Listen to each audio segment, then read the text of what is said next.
Hello everyone, welcome to Varian. इस video में हम लोग पढ़ेंगे एक बहुत ही इंपॉर्टेंट टेस्ट के बारे में, which is Hinsberg reagent test. ये टेस्ट अमीन्स चैप्टर के अंदर बहुत ज्यादा इंपॉर्टेंट टेस्ट में से एक है। क्या होता है इस टेस्ट में अगर बात करी जाए और ये किस लिए काम आता है उसके बारे में अगर बात करी जाए, तो इस टेस्ट को हम यूज करते हैं डिस्टिंग्विश करने में प्राइमरी, सेकेंडरी और टर्शियरी अमीन के बीच में।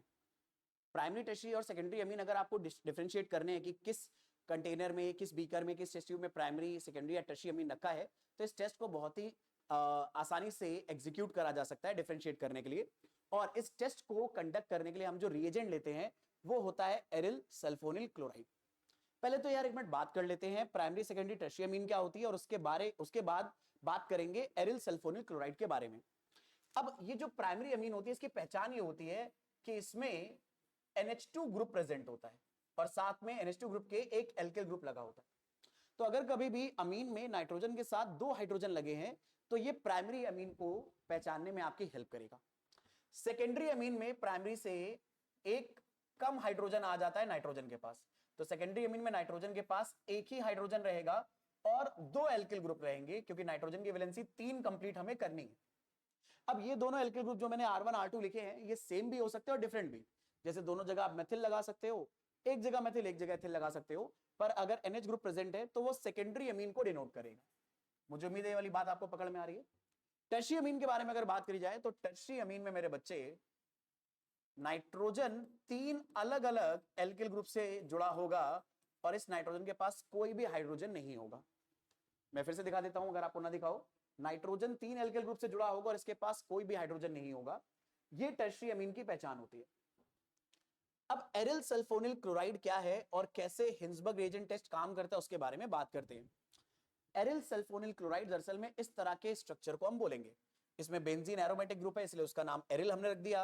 बाकी बचा हुआ ग्रुप जो है वो सल्फोनिल क्लोराइड कंसिडर करा जाएगा, इसलिए इसका पूरा नाम है एरिल सल्फोनिल क्लोराइड। अब ये प्राइमरी, सेकेंडरी और टर्शियरी अमीन ढूंढने में हमारी हेल्प कैसे करेगा उसके बारे में अगर बात करें तो अगर हम इस एरिल सल्फोनिल क्लोराइड की रिएक्शन प्राइमरी अमीन से करते हैं तो हमें इस तरह का एक बहुत बड़ा सा प्रोडक्ट देखने को मिलता है जिसका नाम है एन एल्किल बेंजीन सल्फोनामाइड। ये बना कैसे, पहले इसके बारे में बात कर लेते हैं। तो ये जो प्राइमरी अमीन में नाइट्रोजन के पास दो हाइड्रोजन है, इनमें से एक हाइड्रोजन एरिल सल्फोनिल क्लोराइड के Cl के साथ रिएक्शन करेगा और HCl बन जाएगा।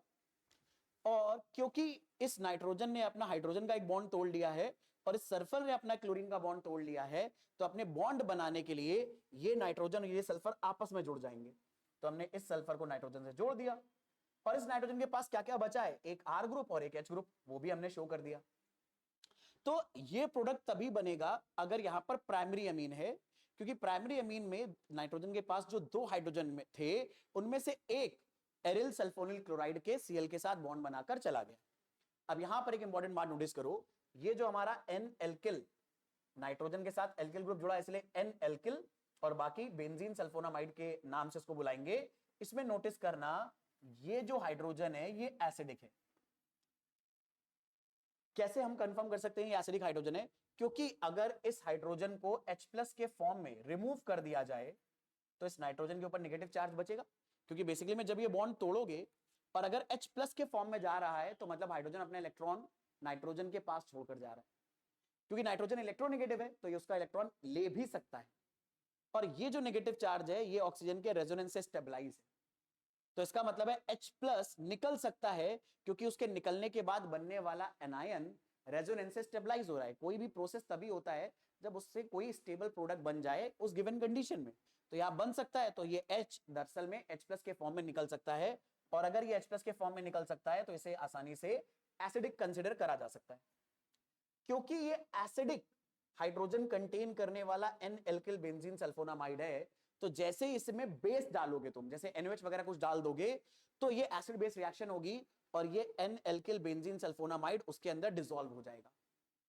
तो जैसे ये डिसॉल्व हुआ आप समझ जाना कि दरअसल में ये कंपाउंड बना होगा तभी ये बेस में डिसॉल्व हुआ, और ये कंपाउंड बनेगा ही तब जब प्राइमरी अमीन है।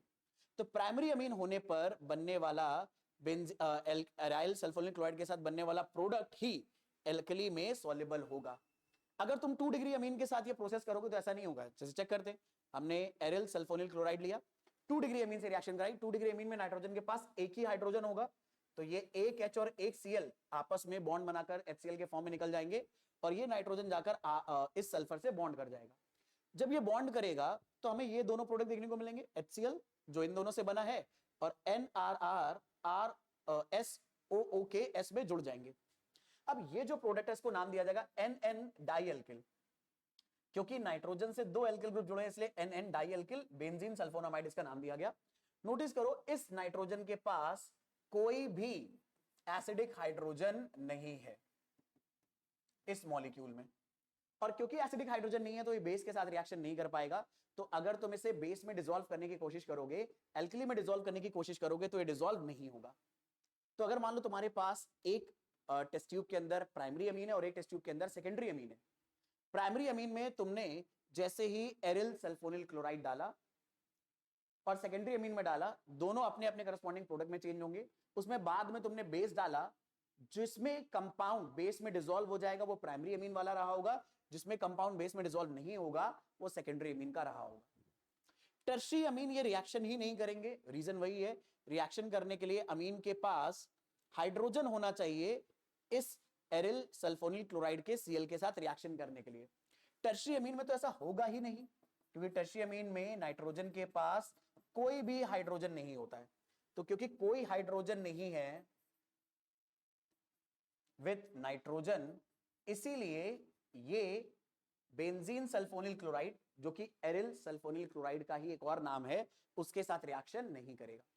तो I am pretty much sure ये आपको हिंसबर्ग रिएजेंट टेस्ट आपको समझ में आया। ये प्राइमरी सेकेंडरी अमीन को डिफरेंशिएट करने में कैसे आपकी हेल्प करेगा ये आपको बहुत अच्छे से पता चल गया है। इसे अच्छे से याद रखना क्योंकि आपके एग्जाम के पॉइंट ऑफ व्यू से बहुत ज्यादा इंपॉर्टेंट है।